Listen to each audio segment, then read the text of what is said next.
अस्सलाम वालेकुम, welcome to my YouTube channel cooking with Siha Rizwan.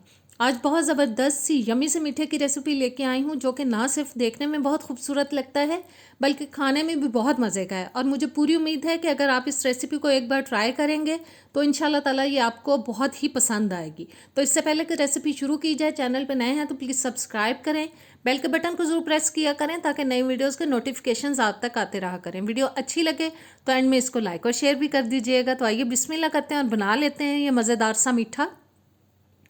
Ji, digestive biscuits मैं ले रही हूँ 10 से 12 अदद। आप कोई भी प्लेन बिस्किट्स इस्तेमाल कर सकते हैं। और अब इन तमाम बिस्किट्स को हम डाल देंगे चॉपर के अंदर और चॉपर को बंद करके हम चला लेंगे जब तक के बिस्किट्स जो हैं वो बारीक पिस जाएं। बहुत बारीक हमें इनको कर लेना है। बिस्किट्स पिस चुके हैं। अब चॉपर को खोल के हम इसमें बटर शामिल करेंगे 3 टेबलस्पून। आप किसी बोल में भी बिस्किट्स को निकाल के बटर शामिल कर सकते हैं, लेकिन मैंने अंदर ही डाल दिया है। बस थोड़ा सा और चला लेंगे ताकि जो बटर है वो भी बिस्किट्स के साथ मिक्स हो जाए। और अब हम उतार लेंगे जी इसको। और अब निकालेंगे इसको एक ट्रे के अंदर। अच्छी तरह से निकाल लेंगे सारा बिस्किट का जो पाउडर हमने तैयार किया है। और स्पैचुला की मदद से पूरे ट्रे के बेस में हमें इसको सेट कर लेना है, इस तरह से दबा दबा के, ताकि एक ज़बरदस्त सा जो बेस के अंदर क्रस्ट है वो बन जाए। और बस देखें मैं किस तरह से इसको प्रेस कर रही हूँ। और सेट करने के बाद इसको रखते हैं ज़रा साइड पे। एक पैन के अंदर अब मैं ले रही हूँ जी 2 कप दूध, साथ ही इसमें डाल देंगे 1/3 कप चीनी, 3 टेबलस्पून जाएगा इसके अंदर कॉर्नफ्लावर। और तमाम चीज़ें डालने के बाद विस्क की मदद से हमें इसको अच्छे से मिक्स करना है। इसके अंदर बिल्कुल कोई गुठली नहीं रहनी चाहिए कॉर्नफ्लावर की। और बस मिक्स करते जाना है। जी, सारी चीज़ें मिक्स हो चुकी हैं। अब मुझे कोई गुठली नज़र नहीं आ रही। अब मैंने चूल्हे पे चढ़ा दिया पैन को और मिक्स करते हुए हमें इसको पकाते जाना है, छोड़ना नहीं है वरना गुठलियाँ बन सकती हैं। और देखें गाढ़ा होना शुरू हो चुका है। 2-3 मिनट पकाएंगे हम इसको ताकि कॉर्नफ्लावर बिल्कुल कच्चा ना रहे। और अब मैं ज़रा स्पैचुला ले लूँगी ताकि मैं साइड से भी उतार सकूँ। और मिक्स करते हुए बस इसको हमें पकाते जाना है मीडियम टू लो हीट पे। बहुत तेज़ आंच पे नहीं पकाएंगे इस कस्टर्ड को। और ज़बरदस्त सा जी हमारा कस्टर्ड हो चुका है रेडी। अब चूल्हे से हम इसको उतार लेंगे और अब उसी ट्रे के अंदर हम उसको डाल देंगे जिसकी बेस में हमने बिस्किट्स को सेट किया था। और इसको अब हम 30 मिनट के लिए रख देंगे फ्रिज के अंदर ज़रा सेट होने के लिए। और मैंने फिर से एक पैन ले लिया, उसके अंदर मैं डाल रही हूँ 1 कप पानी। साथ ही इसमें डाल देंगे जी 1/4 कप, कोई भी आप जूस ले सकते हैं। मेरे पास मिक्स फ्रूट जूस पड़ा था, मैंने वो डाल दिया। 3 टेबलस्पून डाल रही हूँ इसके अंदर चीनी। 1/4 टीस्पून में डाल रही हूँ जो आप बिरयानी में कलर डालते हैं ऑरेंज फूड कलर, वो डाल दिया। और 2 टेबलस्पून मैंने डाल दिया इसके अंदर कॉर्नफ्लावर। तमाम चीज़ों को अच्छी तरह से हमें फिर से मिक्स करना है, कोई गुठली नहीं रहनी चाहिए।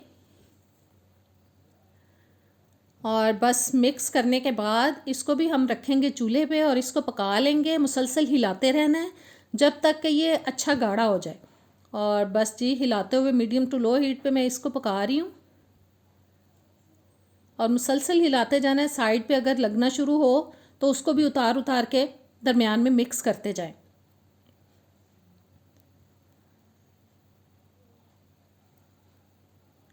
और ये गाढ़ा होना शुरू हो चुका है। बस थोड़ा सा इसको पका लेंगे ताकि कोई चीज़ कच्ची ना रहे और कॉर्नफ्लावर की एक जो मखसूस स्मेल होती है वो हमें ना आए, कच्चापन फील ना हो। अच्छे से पकाने के बाद बस हमें इसको उतार लेना है चूल्हे से। और मैंने 2-3 मिनट इसको पका लिया है। अब मैं उतारूँगी चूल्हे से और फ्रिज में से निकाल के ट्रे को इसको उसके ऊपर हम डाल देंगे। और सारा बस निकाल लेते हैं इसमें से, पैन में से।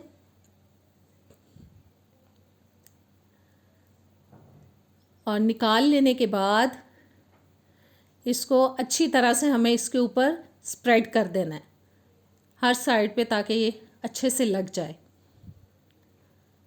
बहुत ज़्यादा टाइम नहीं लगता, बहुत ज़्यादा इसके अंदर इंग्रेडिएंट्स नहीं जाते, लेकिन बहुत मज़े का बनता है। और अब मैं इसको 2 घंटे के लिए फ़्रिज में रख दूँगी। जी 2 घंटे के बाद मैंने निकाल लिया है और देखें ये अच्छे से जम चुका है। अब छुरी की मदद से हमें इसको डीपली कट्स लगाने हैं ताकि जो हमने बिस्किट्स का क्रस्ट बनाया है नीचे, वो भी नीचे से कट जाए। और अच्छी तरह दबा के हमें इसको काट लेना है ताकि नीचे तक ये कट जाए। बस इसके पीसीज हम काट लेंगे, वो छोटा बड़ा साइज़ जो आप अपने हिसाब से रखना चाहते हैं उतना इसको काट लें। और काटने के बाद जी, अब मैंने थोड़ा सा वाइट चॉकलेट लेके उसको मेल्ट कर लिया था, वो मैंने पाइपिंग बैग के अंदर डाल लिया है। उससे हम इसको डेकोरेट करेंगे, जो कि देखने में बहुत ही ज़बरदस्त लगता है। बस इस तरह से जो पीसेस हमने कट किए हैं उनके ऊपर हम इस तरह से इसको गार्निश कर देंगे वाइट चॉकलेट के साथ। और देखें जी, ज़बरदस्त सा मीठा हमें मिल गया है खाने के लिए, जो कि इंशाल्लाह ताला आपको बहुत पसंद आएगा। अभी मैं आपको टेस्ट करके बताती हूँ कि ये कैसा बना है। और देखें कितना ज़बरदस्त लग रहा है दिखने में भी। और वाओ, बहुत ज़बरदस्त बना है वाकई में। आप ज़रूर ट्राई कीजिएगा, मुझे कमेंट्स में बताइएगा। नेक्स्ट वीडियो तक दें इजाज़त। अल्लाह हाफिज़।